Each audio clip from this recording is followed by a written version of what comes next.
গ্রেফতার অভিজিৎ দে ভৌমিক। আর এই অভিজিৎ দে ভৌমিককে ডিম ছুড়ল বিক্ষোভকারীরা। আজ কখন, কোথায়? কোচবিহারের ধৃত তৃণমূল নেতাকে ডিম। অভিজিৎ দে ভৌমিককে ডিম বিক্ষোভকারীদের আদালতে নিয়ে যাওয়ার সময় ধৃতকে চোর স্লোগান। কোচবিহারের প্রাক্তন তৃণমূল জেলা সভাপতি, তাকে গ্রেফতার করা হয়। প্রাক্তন তৃণমূল জেলা সভাপতি অভিজিৎ দে ভৌমিক। কি অভিযোগ? গত বছর খাগড়াবাড়িতে শুভেন্দু অধিকারীর কনভয় হামলার অভিযোগে গ্রেফতার তৃণমূল নেতা অভিজিৎ দে ভৌমিক। আজ যখন তাকে আদালতে নিয়ে যাওয়া হচ্ছিল, আদালতে নিয়ে যাওয়ার সময় ডিম ছোড়া হয় এবং যখন বের করা হয় তখনও তাকে লক্ষ্য করে চোর স্লোগান। ডিম ছোড়া হয়, ডিম ছোড়েন বিক্ষোভকারীরা। কি পরিস্থিতি তৈরি হয়েছিল জানার চেষ্টা করব। শুভঙ্কর রয়েছে আমার সঙ্গে। শুভঙ্কর,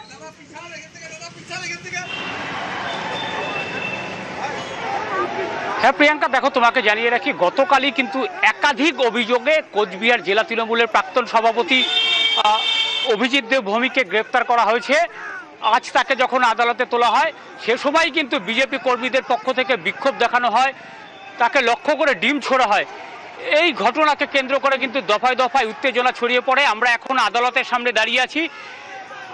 আদালতের সামনে কিন্তু তাকে কোচবিহারের সিজিএম আদালতে তোলা হয়েছে। প্রচুর পুলিশ মোতায়েন রয়েছে যাতে নতুন করে অশান্তির ঘটনা না ঘটে, নতুন করে যাতে বিক্ষোভ দেখাতে না পারে সেজন্য কড়া পুলিশি ব্যবস্থা করেছে পুলিশ। তবে আজ আদালতে তোলা হয়েছে এবং বিজেপি কর্মীরা যেটা জানিয়েছে, এই অভিজিৎ দে ভৌমিকের বিরুদ্ধে কিন্তু বাড়িঘর ভাঙচুর থেকে শুরু করে গত বছর শুভেন্দু অধিকারীর কনভয় হামলার মতো ঘটনা যেমন ঘটেছে, পাশাপাশি কিন্তু তোলাবাজির অভিযোগ রয়েছে, চাকরির নামে টাকা তো নেওয়ারও অভিযোগ রয়েছে। প্রিয়াঙ্কা, ওকে, বেশ।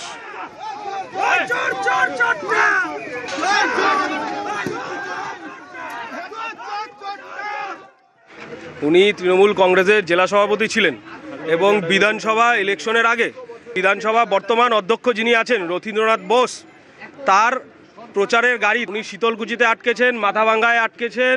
তারপর উজ্জ্বল দরের বাড়ির সামনে যখন প্রচার করতে যাওয়া ছিল সেখানেও ওনার কনভয় আটকানো হয়েছে এবং ভাঙচুর করা হয়েছে।